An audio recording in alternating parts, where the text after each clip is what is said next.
Hello, good afternoon. If you're in Dubai, good evening. If you are in the Asian part of the world, and good morning if you're in the US. And I hope you're watching this wherever you are. Hello, hello, hello. And this is Collaborate to Co-Create. Shambhavi here. Today we are untangling the web. And yes, I have beautiful three women who are going to talk about the web.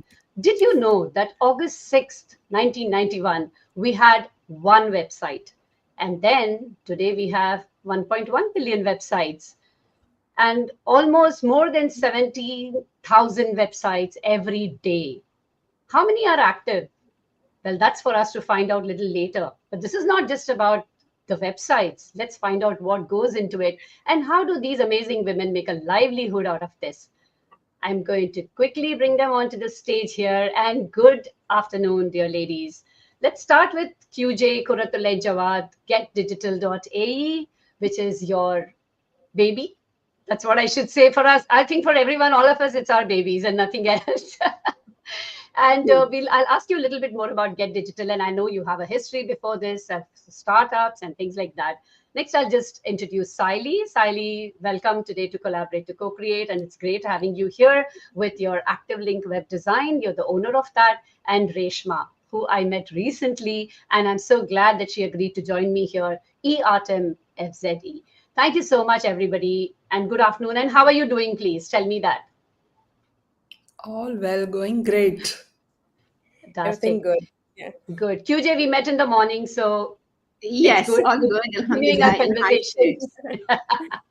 So, Reshma, since I know you the least, please, can we start from you? Tell me a little bit about your entrepreneurial journey, and then we'll dig a little deeper into websites. So, hi, I'm Reshma.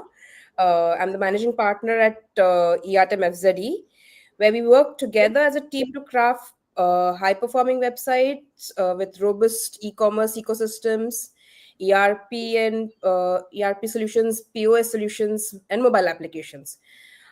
We have a dedicated team of around 40 spanning from creative to development, and we focus on creating seamless digital experiences that help business grow. And Fantastic. yeah, Great. so Great. So, Saili, tell me a little bit about your baby, your Activelink web design. Yeah. First of all, thank you so much, Shambhavi, for inviting me to this discussion. And I'm really excited to have a powerful discussion with all of you. So, Activelink Web Design was born in 2012. Before that, my entrepreneurship journey was not something pre-decided. I completed my MBA and then entered into the corporate jobs. So after finishing few years over there, I thought that this is not something I'm looking for. This is not my cup of tea. So I wanted a freedom in my work. I wanted to do something where I can individually take the decisions. So that's with this thought, actually, the Activelink Web Design was born. And now we have a very settled team. We are in Dubai since last 5 years, working very smoothly. And we are into all kinds of website designing, development, since a basic website till a high-end marketplace website, maintenance, revamp, if you need a small upgrades into the website. So we are all there for anything and everything of the websites. That's so good to hear because smooth and websites, I don't know whether they go in the same sentence. So it's Qurratulain Jawad, QJ. I can't call you anything. I'm just going to call you QJ. So QJ, Get Digital. Tell us a little sure. bit about Get Hi, Digital. hi, Dr. Hi, Dr. Shambhavi. Thank you so much. First of all, thank you so much for this amazing opportunity for collaborating and co-creating. It's really wonderful to be surrounded by people who are into the same industry, so they can understand your pains and they understand what you are going through, and they are the people who actually truly understand you without you saying a word. It's amazing. Thank you so much for this. And a little bit about GetDigital.ae. Yes, GetDigital.ae is my one of my babies, which was born in the midst of COVID, when I had an exit from one of my previous businesses, startupguys.net.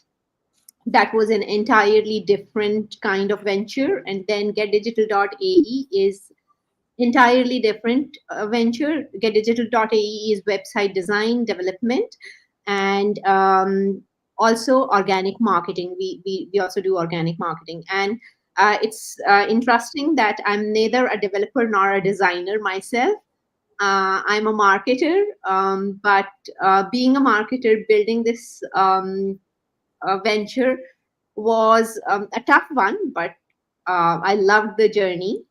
And yes, it has gone a long way since it started. It started from the corner of my home in the middle of COVID, and now we are a team of 10 people. We started in 2021 actually. Amazing. And yes, more power to marketing. I'm all for that. I'm going to Yes. ask I'm going to ask Sayali this question. And Sayali, please, if you could help me answer this, that Yeah. when you speak about, so let's say the first journey, and I think this is true for everyone, the first journey starts with, let me build my own website. Okay, so take me from there. What happens when you have somebody who's built their own website and it's so dear to them, they don't want to let it go, and then they come to you because they know that it is little beyond them? Then what happens? Absolutely. Absolutely. Because, nowadays there are lots of website builders are available, and people generally think that it's only drag and drop. So it's okay. Why should I hire a website developer? I can do it by myself. So that's okay. But, while doing this, there are many technical issues or designing issues that they have to go through. And where they stuck, then they come to the website developer. So that's the major point. And till this time, when they actually decide to hire a website developer, till this point, they have actually wasted a lot of time doing research, learning to that platform, and everything has been done. So I just, personally feel that let the job assigned to the professional or the experts. That's what I feel, because Right, at that time when you are researching, when you are learning the platform, that time you are also wasting the time of your own business. So I feel that okay, let I mean, see, if there are budget constraint or any other issue, you can discuss with the developer or experts, and definitely they will come up with some solutions. But there are lots of limitation when you go for the website builders, because templates are ready, codes are ready. You cannot have the design which you have imagined, right. right? Maybe you need to compromise in your website when it will be built. So are you ready for that? If you are investing your time, if you are investing your efforts, then are you ready to compromise? Right. So Yes, instead of very, that, yes, yeah, very true. And we should stick to our core competency. I totally agree with you. And I'm going to ask this next question to Reshma. yeah. Reshma, you have a bigger team and you have more people working. Also, you have experience in this. So that means when you're doing for corporates, there are more number of people who are in the panel of decision makers. What goes on behind, there, and how much time does it take, and how do you deal with that kind of frustration, So uh, basically, when you know that you need to be there much earlier? How do you deal with that? yeah. So basically, first thing we tell everyone, be it corporates or startups, that website is an investment. Don't treat it as an expense, because treat it as your business asset. So even if there are more people or two people discussing it, uh, there are challenges sometimes in corporate, because there are too many people who have their inputs, wherein they say that okay, somebody wants a particular Shopify website, but for somebody, when we get into this and we understand the business, we try to tell them that going for a Shopify website or a customizable website on WooCommerce, there are two differences, and it makes a difference when you finally, like, Shopify is like building blocks. So creating, and Shopify starts with very minimal cost, but when you keep on adding things in Shopify, it increases your cost. At the end of the day, increases. In WooCommerce, when your budget constraints are there, we tell them to go for WooCommerce, but there are corporates wherein they have too many customizations. So in those things, WooCommerce is much better than Shopify. But said this also, like Shopify has maybe it's better in integrations of for payment gateways. It's better for your delivery gateways and all those things. It's easier in integration, even though it's easy building a Shopify website, but the developers are needed because there are many difficult things behind which go behind this creating a basic website also. So these discussions are really interesting when people give their and they don't understand us, so Yeah. they want to implement their own thoughts. But as Saili said, that just leave it to the professionals. Right. Sometimes it's better to leave it to the professionals. Right. QJ, I'm going to ask you this question. And I know because since we are part of common networks, mostly I've seen that there are women who are entrepreneurs. And since like Reshma also brought in Shopify, WooCommerce, people are like, I have to launch tomorrow. My launch date is tomorrow. Or, this integration suddenly, and this is my sale date. And there's always like firefighting which is going on. And then I know I'm one of those who says, okay, Qurratulain can handle this, give it to her. But tell me what happens from there once you're tagged and you say, okay, WhatsApp me in a very gentle way, and then what happens in the background? Tell me a little bit about that.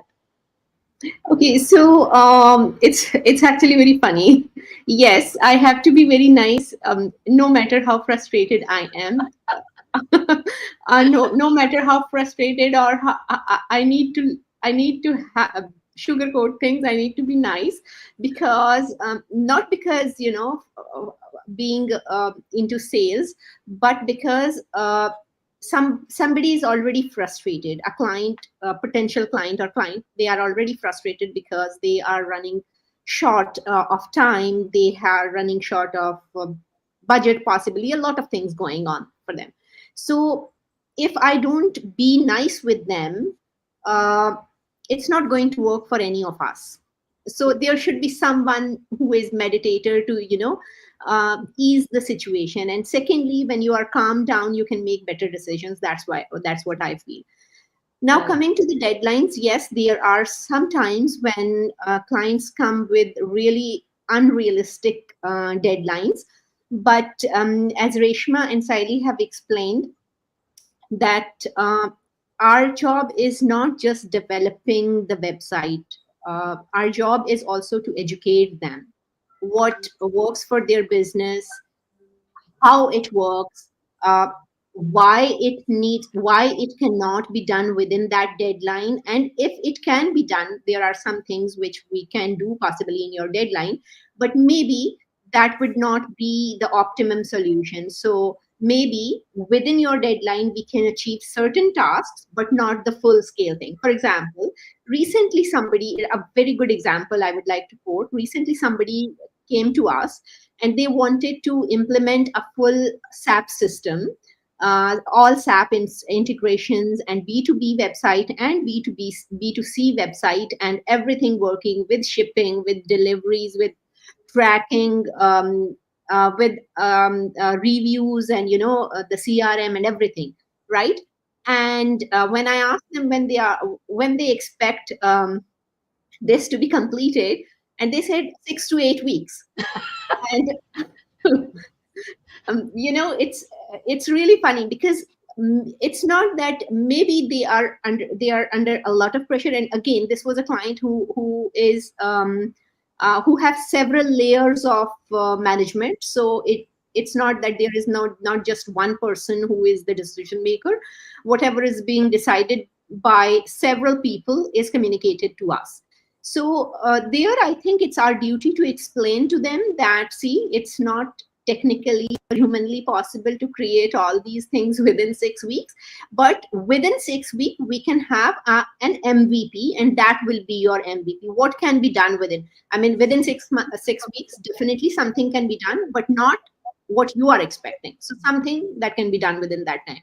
And once the team analyzed, actually it was 9 to 10 months of, it needed 9 to 10 months of work. I think Reshma will also agree with me that all these integrations and everything, this was actually a long term. And it's not just because the cost is involved or we can deploy, instead of 2 developers, we can deploy 5 developers to speed up. No, we cannot.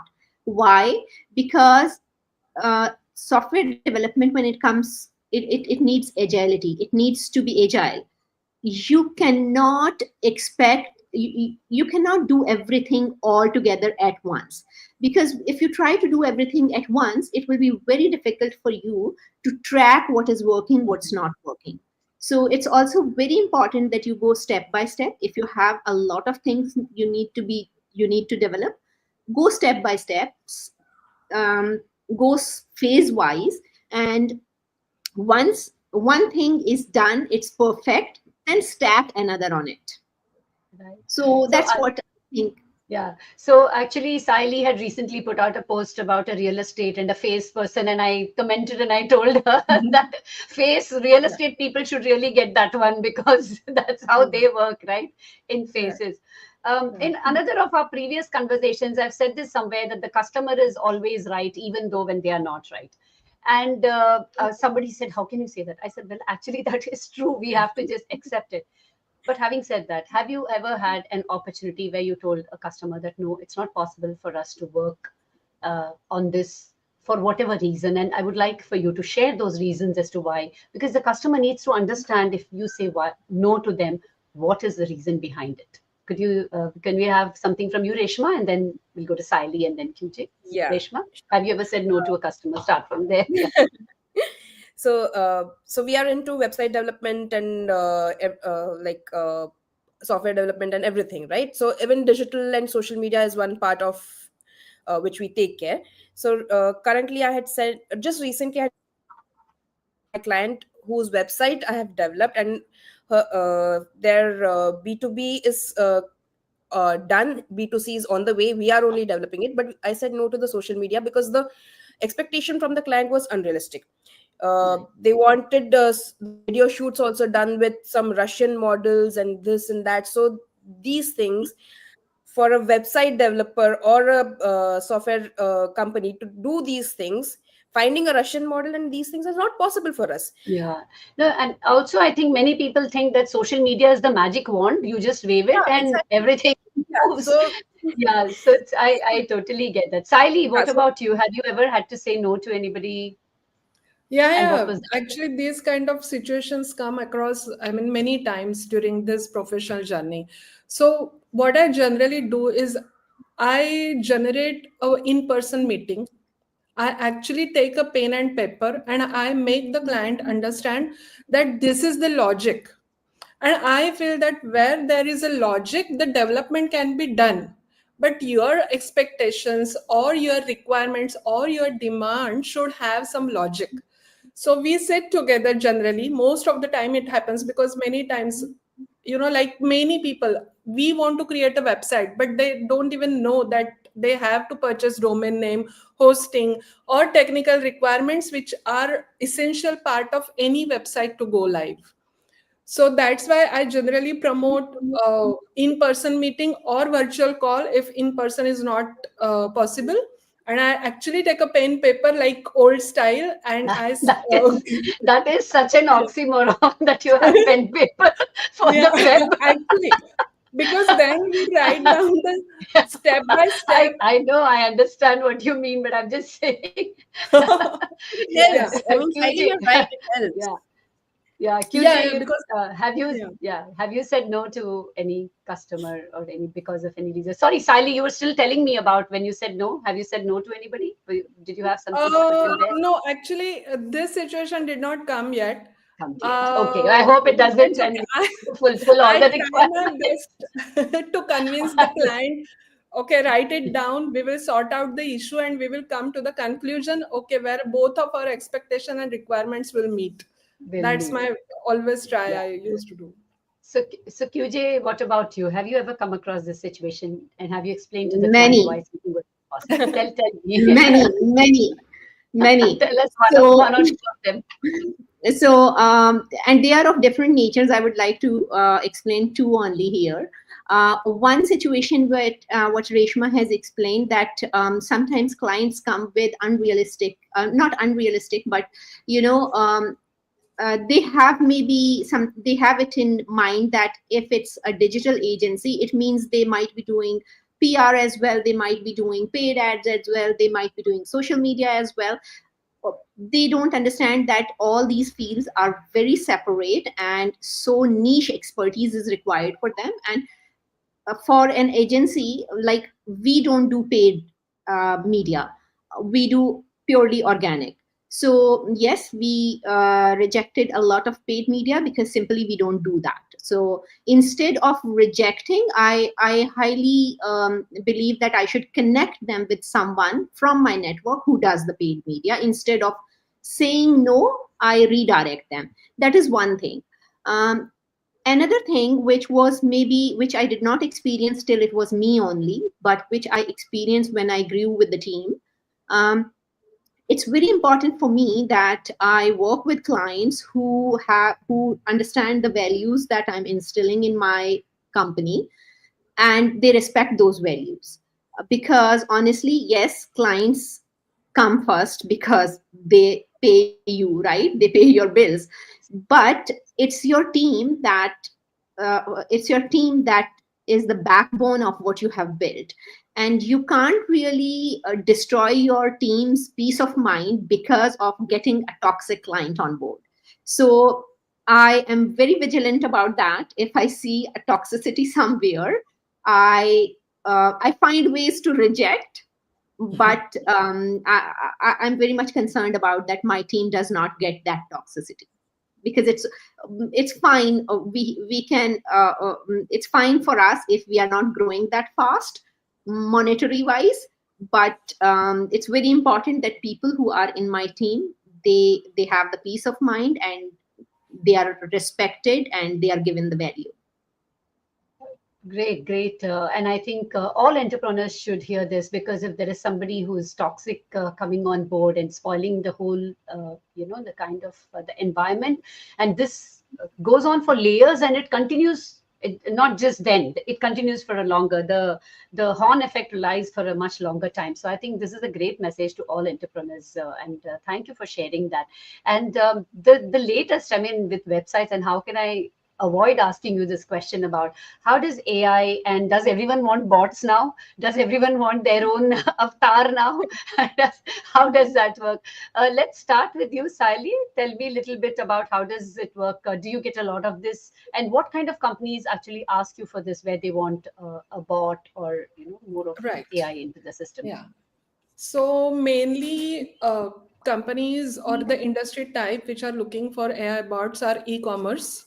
So e-commerce in any kind of basic or informative website, they generally have an option of live chat, which is easily available since many years.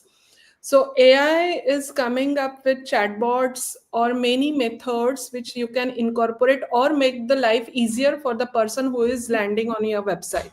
So recently we had a requirement, and we are working on a marketplace website, and they are planning to use a negotiation module where they have given one price, and then they are expecting that client or the user should negotiate like a human.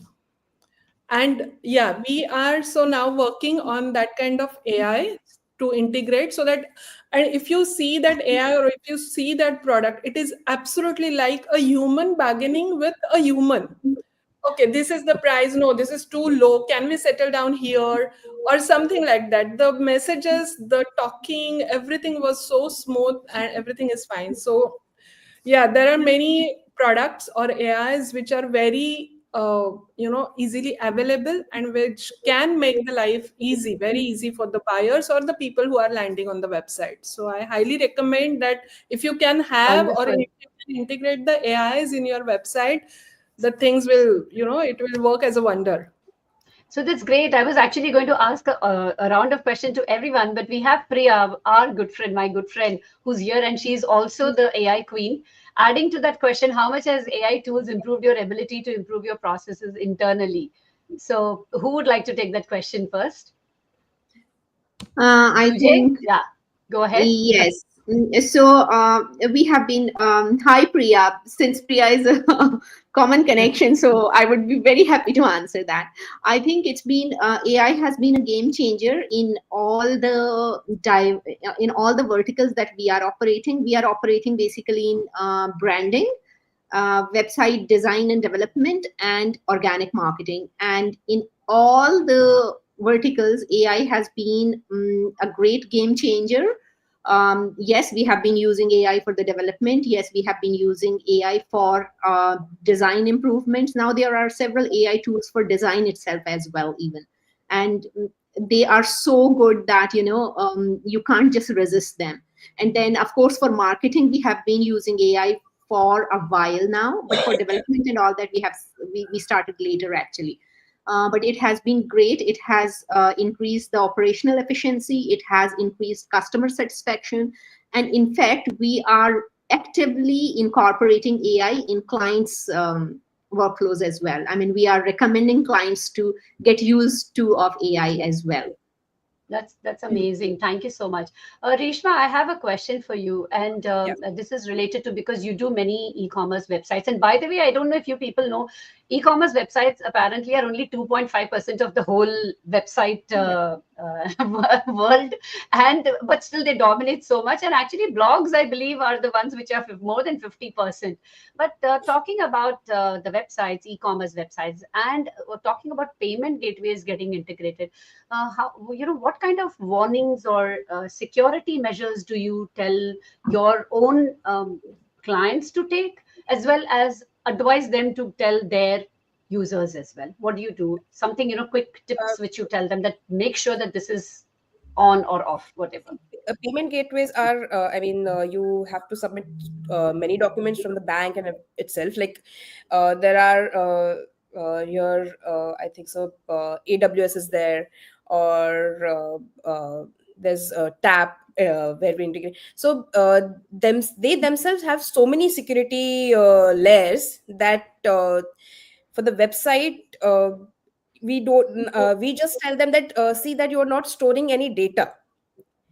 Okay. So Yeah, that's the that's, main thing. Yeah. So when you're yeah. integrating a payment gateway, see that you're not storing any data at your end. So because there are Mm. data security and all those things, it's better not to store the data, because you're making your website vulnerable. Right, true. So So yeah, because yeah, I've come across a lot of this recently in some of the Facebook community groups also, where people have, said that it was so genuine, it looked like the genuine website, and we just click the link and then it is like they've lost thousands of dirhams. It's not one or two. Some people even in sleep they have lost all this, and that is making us all go yeah. sleepless. You just need So to check the hyperlinks when you're clicking on anything. Just read the mm, hyperlinks properly. Mhm. This is okay, for a layman who can understand the basic thing. We can tell that check the right. hyperlinks, what you're clicking on, whether it's while reading it's genuine or it's not. You can, I Yeah, mean, and then there I are think, yeah. yeah, and I think if you need glasses, please wear them and then read, because that's something which we tend to kind of do. So we are almost more than 28 minutes into our discussion. I don't know where the time has gone today, but it's been such a lovely discussion. A quick last round of any, quick thoughts which you would like to share. Sayali, let's start from you. Do you have any last thoughts to share for the day or for website or anyone, just in general? I would like to support Reshma's statement that don't consider websites as expenses. Consider them as investment, because they are going to your asset of your company, and they will actually work like wonders, because all your information will be stored under one link only. So you can just think that it is going to be very easy to spread or to go across the globe to expand your business. So there are lots of things under that I one know link. this half an hour is not enough at all, but it's just an opportunity for us to get together and have some Yeah. fun. QJ, what about you? What would you like to tell our audience, whoever is Um, watching now or later? Whoever is watching, I would like to share two pieces of advice. One is, if you do not have a website, and whether you are a business owner or you are not a business owner. In both cases, you should have your website. If you're a business owner, of course, a business website. If you are not a business owner, you should have a personal website to build your personal brand. And I think Shambhavi's LinkedIn is a gold mine of personal branding. So you can learn from there why personal branding is so important. And one of the part of personal branding is your own website. Secondly, for businesses and for professionals, everyone, your website is not one-time affair. It's not like that you have made a website and just forget it. Never. Why? Because see, as a person, as a business, we are evolving every single day. We are learning something. We are growing into a better versions of ourselves. We are growing into someone who we were not before. So just like you are growing, your business is growing, your website should reflect that. And your website should be updated as there is upgrade in your personal and professional achievements. And for that, there is a general rule of thumb. A major website revamp is needed when you have done something, when there is a big change. But if there is no big change, then even on monthly basis or at least on quarterly basis, you should update your website. So while I would love to have Reshma answer the last part which I asked her, I think there is another question. And Priya, thank you for asking us this. So today you ladies are not going anywhere for some more time. Sorry, one more from Priya. Because of AI and chat engine searches, is SEO, as we know, dead when it comes to website ranking? And if not, what do you do during website development to cover on-page SEO? If you have time. Yes, we have time, Priya. Thank you. Reshma, would you like to take that one? Yeah. Or QJ, yeah, whoever, please go ahead. Maybe both of us. I'll start Yeah. QJ. Okay, yeah, you start. Yeah, I'll keep the question here so you can see it. Yeah. So basically, hi Priya. So you cannot say that SEO is dead, because nowadays you can SEO is for Instagram also.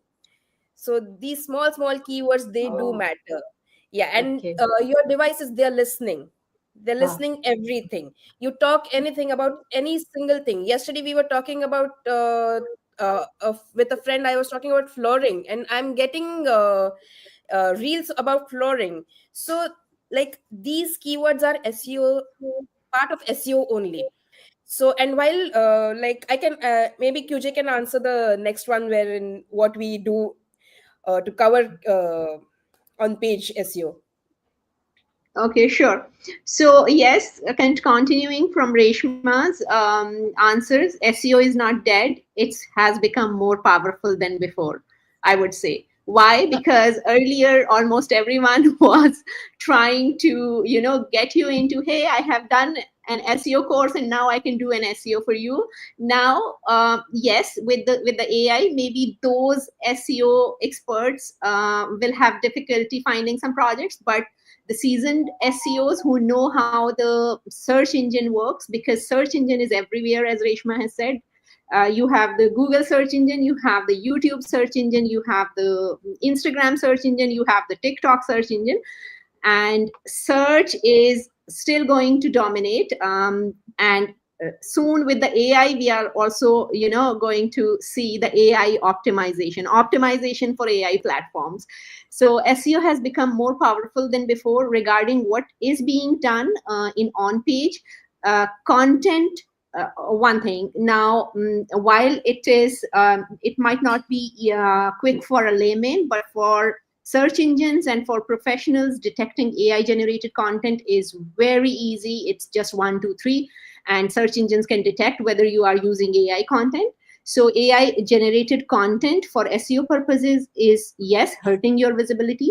You have to re-strategize your SEO content strategy. You have to create more pillar content. You have to create more evergreen content. You have to create more of the structured content. And that structured content should reflect the needs of your audience. If it does, then you should not worry about AI taking over the Google's place. Right.